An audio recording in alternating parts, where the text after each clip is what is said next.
se eu disser que estar teologicamente correto pode, em algumas situações, ser a atitude mais prejudicial e espiritualmente perigosa que você pode tomar? Sabe, se faltar um ingrediente essencial? Nossa, é uma afirmação que assusta um pouco de início, né? Pois é, parece um paradoxo enorme.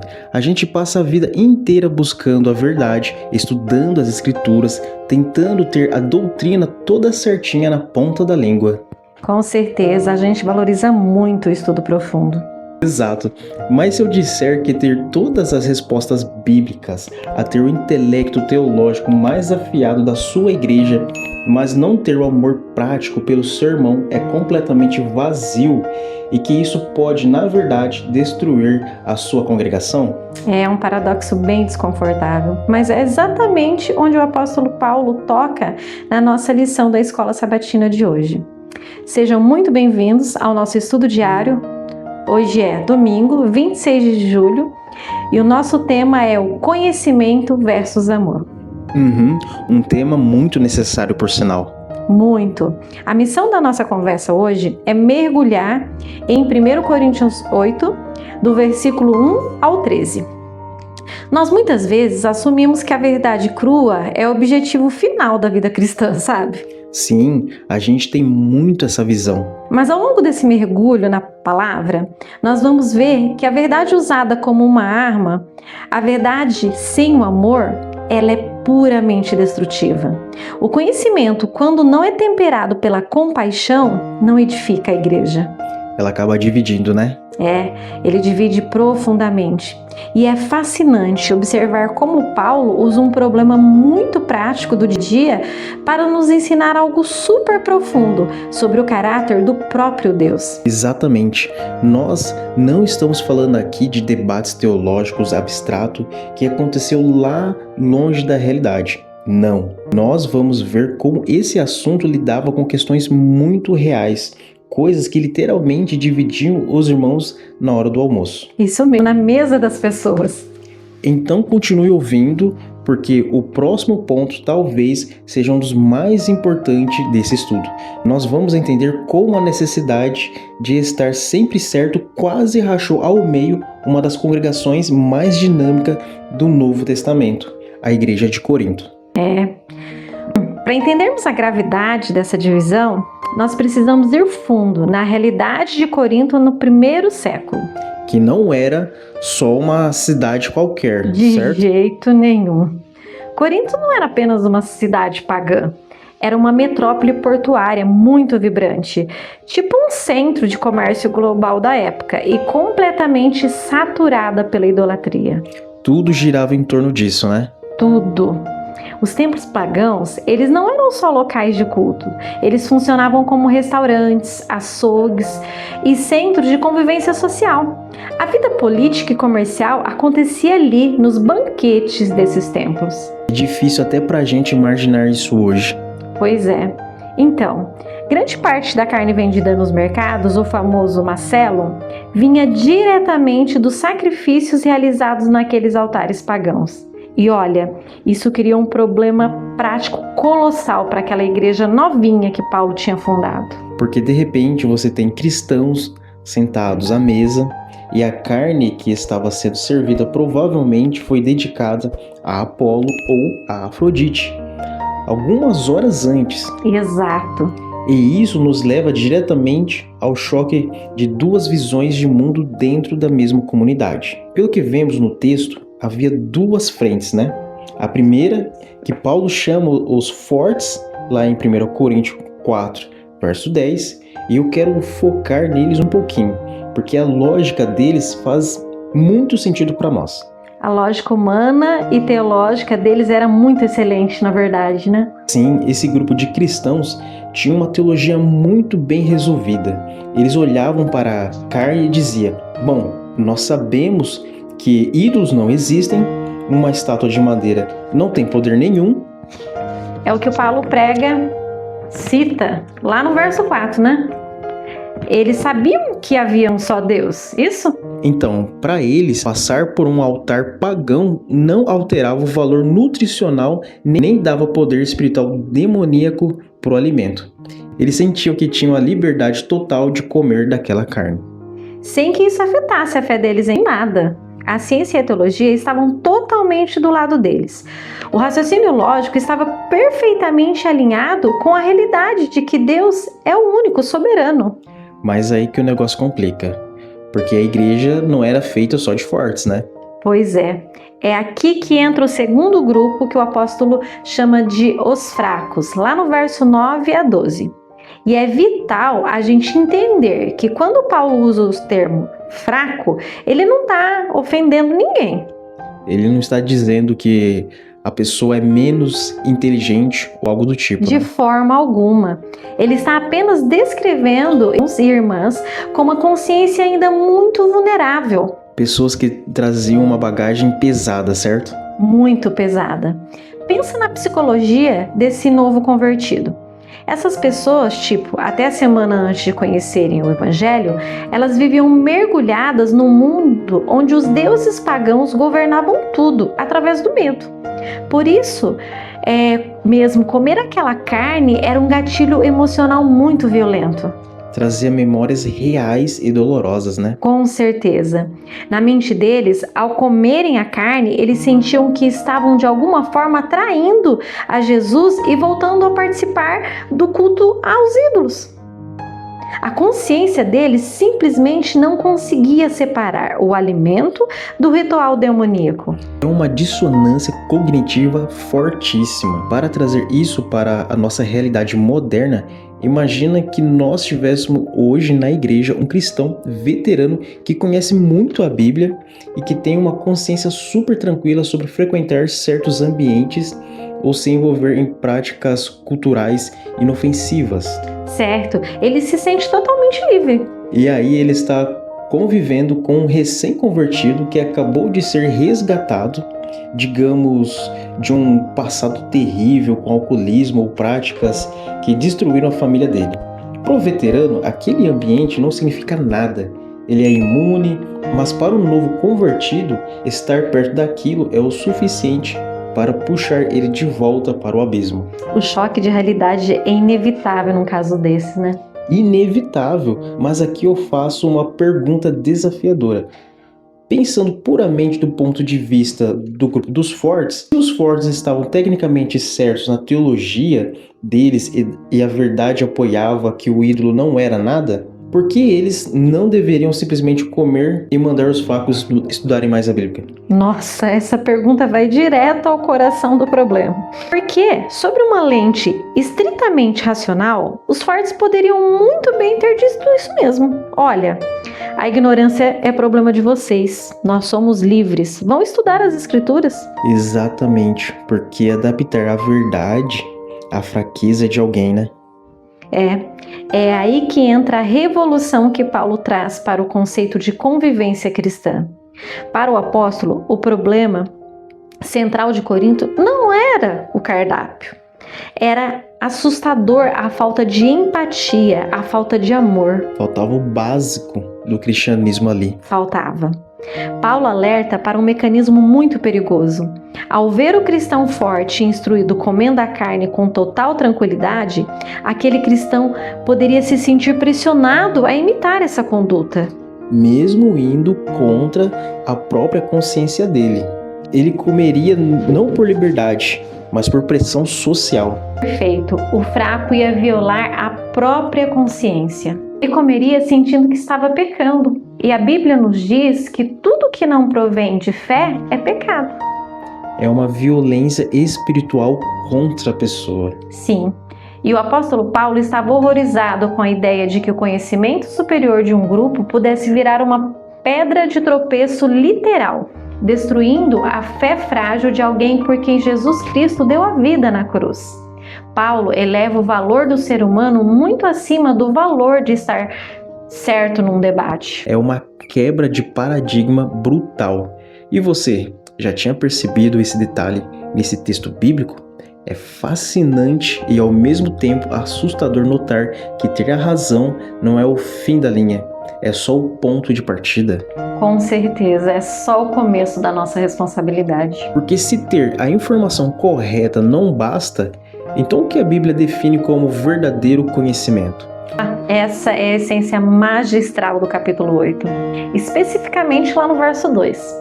Paulo faz uma declaração que deve ter caído como uma bomba na igreja de Corinto, que era obcecada por sabedoria. E o que ela diz lá? Ele diz que o conhecimento puro e simples, ele produz arrogância, mas o amor edifica. O contraste no grego original é muito forte, sabe? A palavra para conhecimento ali traz a imagem de algo que incha, como um balão que se enche de ar. Parece grande, mas por dentro é totalmente oco, né? Isso, qualquer alfinetada destrói. Por outro lado, o amor, que é o ágape, ele edifica. Traz a ideia de construir um prédio mesmo, forte, assentado tijolo por tijolo. É sólido, dá abrigo, cria comunidade de verdade. Nossa, o conhecimento teológico sem o amor nos transforma em balões inflados pelo nosso próprio ego. Impressionante. E ele vai além no verso 3. Ele diz, mas se alguém ama a Deus, esse é conhecido por ele. Ou seja, se eu sei de cor todos os mistérios da Bíblia, mas uso isso para humilhar ou atropelar a dor do meu irmão, eu não conheço a Deus. É uma realidade dura para nós também hoje, né? Muito. Conhecimento genuíno não é só acumular fatos sobre Deus, é um relacionamento de amor profundo com Ele, que inevitavelmente vai transbordar em compaixão pelas pessoas. E aqui nós chegamos a uma conexão que a lição faz com o Antigo Testamento, que para mim é genial. Paulo não tirou essa ideia do chapéu, ele vai buscar a base do argumento lá no livro de Deuteronômio, capítulo 6. Exatamente, o princípio do Shema, né? Quando Paulo afirma lá em 1 Coríntios que não há senão um só Deus, ele está evocando o Deuteronômio 6, verso 4. E o peso cultural disso, para quem está ouvindo na época, era imenso. Em Deuteronômio 6, 4, Moisés declara a afirmação teológica máxima de Israel. Ouça, ó Israel, o Senhor, o nosso Deus, é o único Senhor. Era a verdade absoluta contra a idolatria. Mas Paulo entende que o texto não para por aí. Não para, sem pausa nenhuma. Moisés diz que valida esse monoteísmo no verso 5. Ame o Senhor, o seu Deus, de todo o seu coração, de toda a sua alma e de todas as suas forças. Ou seja, a ortodoxia fria, tipo crer puramente no intelecto que existe um só Deus, é estéril se não inflamar o coração com amor. Tiago, mais tarde, até ironiza dizendo que os demônios também creem que há um só Deus e tremem, mas não amam a Ele. Exato. A lição nos mostra que tanto no Antigo quanto no Novo Testamento, o conhecimento sem amor relacional não tem valor nenhum. O amor de Deus e a graça precisam ser refletidas no nosso caráter. Isso muda tudo na forma como a gente avalia nós mesmos, né? Muda demais. Se a profundidade do meu estudo bíblico não me torna uma pessoa mais amável, mais branda e paciente com as falhas dos outros, então a minha teologia é inútil. Comente aqui, o que mais chamou sua atenção nessa parte da lição?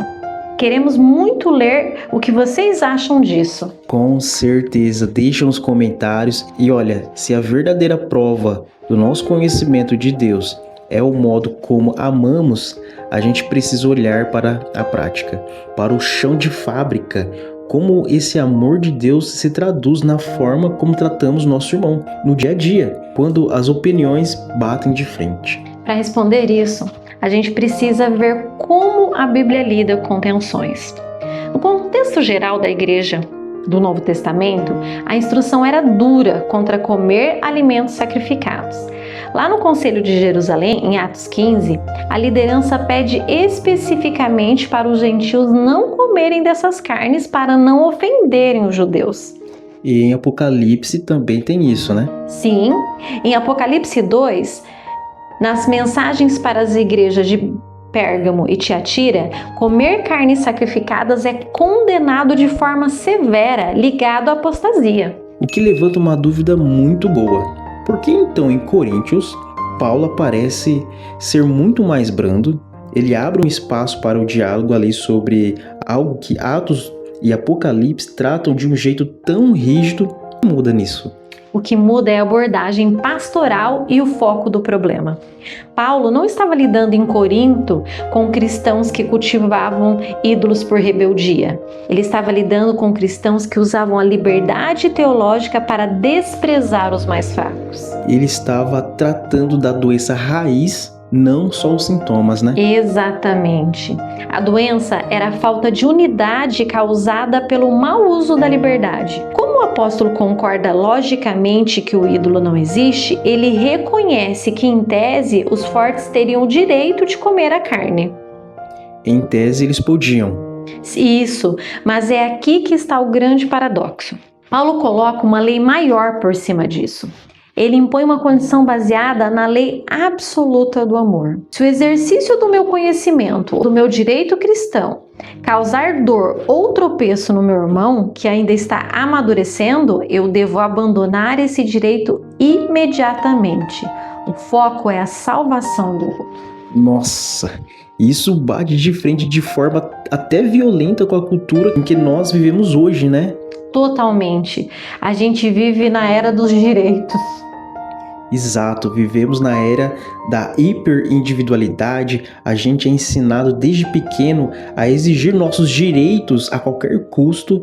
Eu tenho o direito de postar o que eu quero, de me vestir como eu quero, frequentar os lugares porque a Bíblia não me proíbe explicitamente, e trazemos essa militância de direitos para dentro da igreja. É o que mais acontece nas reuniões e debates, né? A gente passa por cima de pessoas reais para defender nossas liberdades. Mas o que Paulo está ensinando não é só uma regrinha de boa convivência. Ele está apontando para o caráter sacrificial de Jesus, não é? Sem dúvida. Paulo sintetiza o verdadeiro chamado cristão à prática constante da abnegação. Confiar cegamente no próprio intelecto e bater o pé exigindo os próprios direitos é o oposto do que Cristo fez por nós. A carta aos Filipenses nos lembra que Jesus esvaziou a si mesmo. Ele abriu mão dos direitos de divindades por amor a nós, que éramos os fracos da história. Ele poderia ter ficado no céu com seu direito e glória intacto e só mandado a gente estudar mais para se virar. Mas ele desceu e assumiu as nossas fraquezas. Exatamente. Portanto, quando um cristão hoje abre mão voluntariamente de um direito, quando ele cede numa discussão só para não escandalizar um irmão que tem uma visão mais limitada, ele não está sendo fraco ou perdedor. De forma alguma. Muito pelo contrário, é nesse momento de renúncia que ele revela de forma poderosa que a graça de Deus tomou conta do coração dele. A abnegação é a carteira de identidade do cristão maduro. Que pensamento profundo para levarmos para a vida. Quando nós cedemos por amor, a gente não perde um debate, a gente reflete a face de Jesus para a nossa comunidade. E isso altera como eu lido com a juventude que está chegando com visões diferentes e como eu trato os idosos com suas tradições enraizadas. Altera completamente a nossa vivência como igreja. Se a minha obsessão for proteger a fé do meu irmão, em vez de vencer uma discussão teológica, a nossa igreja vira um pedaço do céu na terra. E é com esse pensamento que queremos caminhar para o fim da nossa conversa. Pense sobre a realidade de hoje. Em que situações o conhecimento sem amor de fato tem feito mal nos seus relacionamentos ou na sua comunidade? Essa é a reflexão para levarmos ao longo do dia. E se a gente pudesse resumir a mensagem espiritual do estudo de hoje, uma grande ideia seria esta: ter muito conhecimento teológico sem o amor restaurador de Deus só serve para gerar barreiras. Mas quando o amor divino é a lente pela qual nós lemos a Bíblia e a nossa teologia se curva a compaixão pelas vidas humanas, nós paramos de erguer muros e começamos a construir pontes. Que o Senhor nos dê a graça de sermos construtores de pontes. E eu gostaria de convidar você, de onde estiver agora, a elevar seus pensamentos a Deus. Vamos orar junto? Nosso bondoso Deus e Pai, nós te louvamos, Senhor, porque o teu caráter é a manifestação perfeita entre a verdade e o amor infinito. É verdade, Pai. Chegamos diante de Ti confessando que, há muitas vezes, nós falhamos miseravelmente. Nós enchemos de orgulho pelas coisas que aprendemos, pela doutrina correta que professamos, mas nos esquecemos de tratar os nossos irmãos com graça. Misericórdia, Senhor.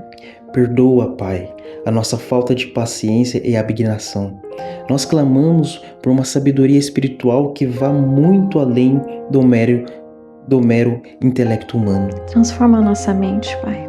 Que o nosso estudo das Escrituras se traduza em uma transformação radical de coração e que essa luz gere um amor profundo por cada pessoa. Derrama o teu amor sobre nós, Senhor. Fortaleça a fé dos irmãos que talvez sejam mais fracos na consciência e derrame empatia sobre os mais fortes, para que a tua igreja caminhe unida, sendo um farol de esperança. Que assim seja.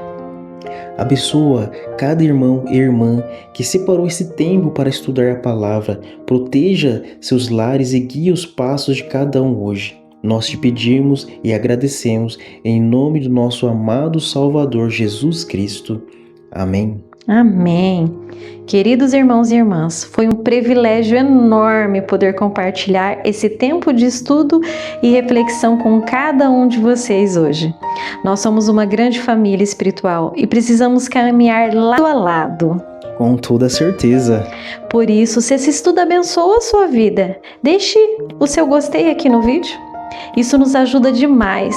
Comente o que você aprendeu hoje e compartilhe com seus familiares, com os amigos da igreja. E claro, se você ainda não faz parte, não se esqueça de se inscrever no canal para continuarmos juntos diariamente acompanhando os estudos da lição da Escola Sabatina. Vamos continuar juntos nessa jornada. Que Deus te abençoe ricamente e abundantemente. Que o amor de Cristo transborde nas suas atitudes hoje. E nós esperamos você, de coração aberto, até o nosso próximo estudo. Um grande abraço a todos e fiquem com Deus.